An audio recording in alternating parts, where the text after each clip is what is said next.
Hi friends, എല്ലാവർക്കും കൃഷി ലോകം എന്ന യൂട്യൂബ് ചാനലിലേക്ക് സ്വാഗതം. ലോകത്ത് വാണിജ്യാടിസ്ഥാനത്തിൽ കൃഷി ചെയ്യുന്ന ഒന്നാണ് കശുവ് മാവ്. മണ്ണൊലിപ്പ് തടയാനും തീരദേശ മേഖലയിൽ കാറ്റിനെ പ്രതിരോധിക്കാനും ഒക്കെയായി പോർട്ടുഗീസുകാരാണ് കശുവ് മാവ് കേരളത്തിൽ കൊണ്ടുവന്നത്.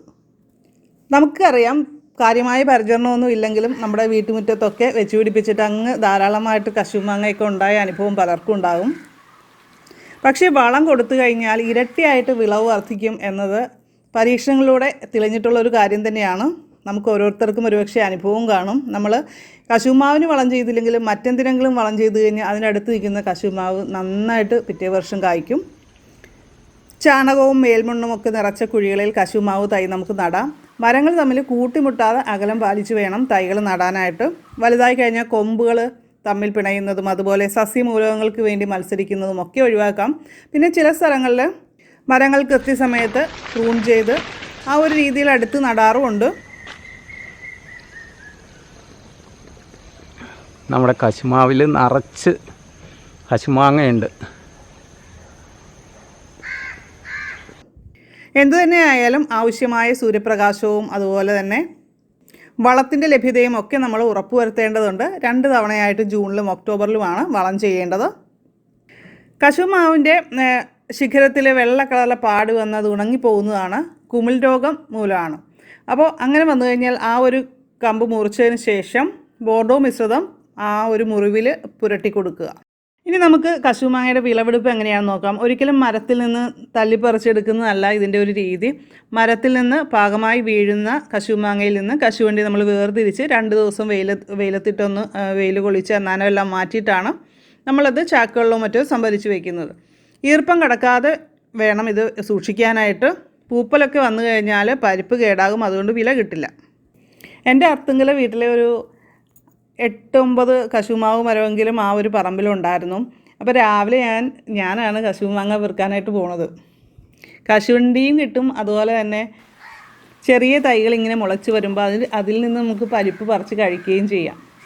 എനിക്കതൊക്കെ വലിയ ഇഷ്ടമുള്ള കാര്യമായിരുന്നു. പിന്നെ ഈ കശുവണ്ടി നമുക്ക് വിറ്റ് കിട്ടുന്ന പൈസ പെറുക്കുന്നവർക്കാണ്. അപ്പോൾ അതുകൊണ്ട് തന്നെ എനിക്കതിൽ നിന്ന് ഒരുപാട് പൈസ കിട്ടിയിട്ടുണ്ട്. നമ്മൾ ചേർത്തല കൊണ്ട് വിറ്റ് കഴിഞ്ഞാൽ നല്ല പൈസ കിട്ടും.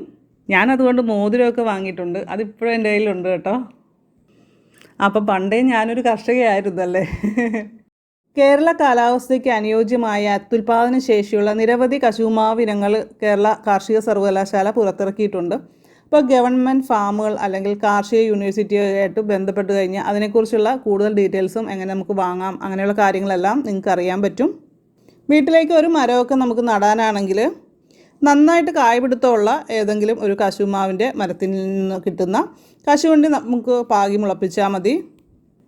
കശുവ് മാങ്ങ നീരിൽ അല്പം കഞ്ഞിവെള്ളം ചേർത്ത് നന്നായിട്ട് ഇളക്കി കുറച്ച് സമയം വെച്ചിരുന്ന അതിങ്ങനെ കറ തെളിയും. അപ്പോൾ തെളി ഊറ്റിയെടുത്തു കഴിഞ്ഞാൽ അതിലല്പം പഞ്ചസാര ചേർത്ത് കുടിച്ചാൽ നല്ല ഒരു രുചിയുള്ള പാനീയമാണ്. കുട്ടിക്കാലത്തൊക്കെ ഉണ്ടാക്കി കുടിക്കുന്ന ഒന്നായിരുന്നു അത്. അതുപോലെ പഴുത്ത കശുവ് മാങ്ങ അരിഞ്ഞതിലേക്ക് പഞ്ചസാരയും പാലും ചേർത്ത് നമുക്ക് മിൽക്ക് ഷേക്ക് ഉണ്ടാക്കിയും കുടിക്കാം. കുട്ടികൾക്കൊക്കെ ഒരു വെറൈറ്റി ഷേക്കായിരിക്കും അത്. നമ്മൾ കശുവ് മാങ്ങ കൊണ്ട് ഒരു അടിപൊളി വൈനാണ് തയ്യാറാക്കുന്നത്. കശുവ് മാങ്ങ നമ്മുടെ നാട്ടിൽ ഇപ്പോൾ സുലഭമായിട്ട് കിട്ടുന്ന ഒരു സമയമാണ്. ഒന്നുമില്ലെങ്കിൽ അവിടെ അടുത്തുള്ള പറമ്പിലൊക്കെ ഒന്ന് നോക്കിക്കഴിഞ്ഞാൽ നിങ്ങൾക്ക് കിട്ടും കേട്ടോ. അപ്പോൾ നമുക്ക് കുറച്ച് കശുവ് മാങ്ങ കിട്ടിക്കഴിഞ്ഞാൽ അതിൻ്റെ അണ്ടി നമുക്ക് വറുത്ത് ചുട്ടൊക്കെ എടുക്കാം. അത് ഭയങ്കര പണ്ട് കാലത്ത് ചെയ്യുന്നൊരു പരിപാടിയായിരുന്നു. നല്ല രസമായിരുന്നു. ഒരു കശുവണ്ടി പരിപ്പ് കിട്ടുമ്പോൾ എന്തൊരു സന്തോഷമാണ്.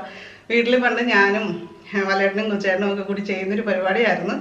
കുറച്ച് ചിരട്ടൊക്കെ ഇട്ട് മുറ്റത്തിട്ട് കത്തിച്ച് ഞങ്ങൾ ഇങ്ങനെ ഉണ്ടാക്കും, അല്ലെങ്കിൽ അടപ്പത്തിട്ടൊക്കെ ചെയ്യും കേട്ടോ. നല്ല രസമായിരുന്നു. ഒരു ഭയങ്കര ഒരു പഴയ കാലത്തെ ഒരു ഓർമ്മ മനസ്സിലേക്ക് വന്നു. അപ്പോൾ എന്താണെങ്കിലും നമുക്കിന്ന് വൈൻ ഉണ്ടാക്കാം കേട്ടോ. നമ്മുടെ ചാനൽ ആദ്യമായിട്ട് കാണുന്നവരുണ്ടെങ്കിൽ ഒന്ന് സബ്സ്ക്രൈബ് ചെയ്തേക്കുക. തൊട്ടടുത്ത് വരുന്ന ബെല്ലൈക്കൺ കൂടി ഒന്ന് ക്ലിക്ക് ചെയ്ത് ഓളം കൂടി സെലക്ട് ചെയ്യുക. അപ്പോൾ ഞാൻ അപ്ലോഡ് ചെയ്യുന്ന കൂടുതൽ വീഡിയോസിൻ്റെ നോട്ടിഫിക്കേഷൻ കിട്ടും. അപ്പോൾ നമ്മൾ ഇന്ന് തയ്യാറാക്കാൻ പോകുന്നത് നല്ല അടിപൊളി ടേസ്റ്റുള്ള ഒരു കശുവ് മാങ്ങ വൈനാണ്. അപ്പോൾ ഞങ്ങൾക്ക് കുറച്ച് കശുവ് മാങ്ങ കിട്ടി. അപ്പോൾ എന്താണെങ്കിലും നമുക്കൊന്ന് വൈൻ ഉണ്ടാക്കി കളയാമെന്ന് വിചാരിച്ചു. ഇപ്പോൾ ശരിക്കും കശുമാങ്ങയുടെ സീസണാണ്. നിറച്ച് പഴുത്ത് കിടക്കുക. ചിലത് റെഡാണ്, മഞ്ഞയുണ്ട്, അങ്ങനെ പല കളറുണ്ട്. ഇപ്പോൾ ഞങ്ങളുടെ ഫുൾ റെഡാണ്.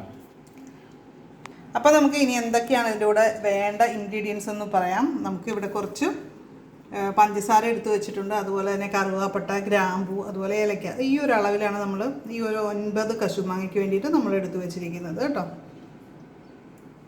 പിന്നെ നമുക്ക് വേണമെങ്കിൽ കുറച്ച് ഗോതമ്പ് ചേർക്കാം. അപ്പോൾ ഞങ്ങളുടെ ഗോതമ്പില്ലാത്തതുകൊണ്ട് നുറുക്ക് ഗോതമ്പാണ് ചേർത്തിരിക്കുന്നത്. ഇത് നമ്മുടെ വൈൻ പെട്ടെന്ന് റെഡിയായി കിട്ടാൻ വേണ്ടിയിട്ടാണ് നമ്മൾ ഈ ഗോതമ്പും നുറുക്ക് ഗോതമ്പും ഒക്കെ ചേർക്കുന്നത്. അത് ഓപ്ഷനിലാണ് കേട്ടോ. അപ്പോൾ നമുക്ക് ഈ കശു മാങ്ങ ഒന്ന് അരിഞ്ഞെടുക്കാം. അത് നിങ്ങളുടെ ഇഷ്ടത്തിനുള്ള വലിപ്പത്തിന് നമുക്ക് അരിഞ്ഞെടുക്കാം. അപ്പോൾ നമുക്ക് കശു മാങ്ങ കഴുകി തുടച്ച ഒരു ഭരണിയിലേക്ക് നമുക്ക് ഇട്ട് കൊടുക്കാം. അതുപോലെ തന്നെ നമ്മൾ എടുത്തു വെച്ചിരിക്കുന്ന ഇൻഗ്രീഡിയൻസും കുറേശ്ശെ വിധം നമുക്ക് ഇതിലേക്ക് ഇട്ട് കൊടുക്കാം. കുറച്ച് പഞ്ചസാരയും നമുക്ക് ഇട്ട് കൊടുക്കാം.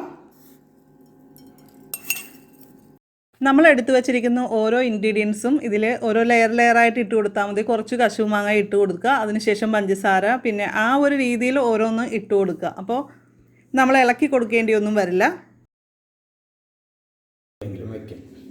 ഇത് നന്നായിട്ട് എവിടെയെങ്കിലും അടച്ച് സൂക്ഷിച്ചതിന് ശേഷം നമുക്ക് എടുത്ത് വെക്കാം. വെളിച്ചം കാണാത്ത സ്ഥലത്ത് വെക്കുന്നതാണ് കൂടുതൽ നല്ലത്. പണ്ട് കാലത്തൊക്കെ നമ്മൾ മണ്ണിൻ്റെ അടിയിൽ കുഴിച്ചിടുമായിരുന്നു. അപ്പോൾ നമുക്ക് ഒരു 40-41 ദിവസം ഇങ്ങനെ ഇരിക്കട്ടെ.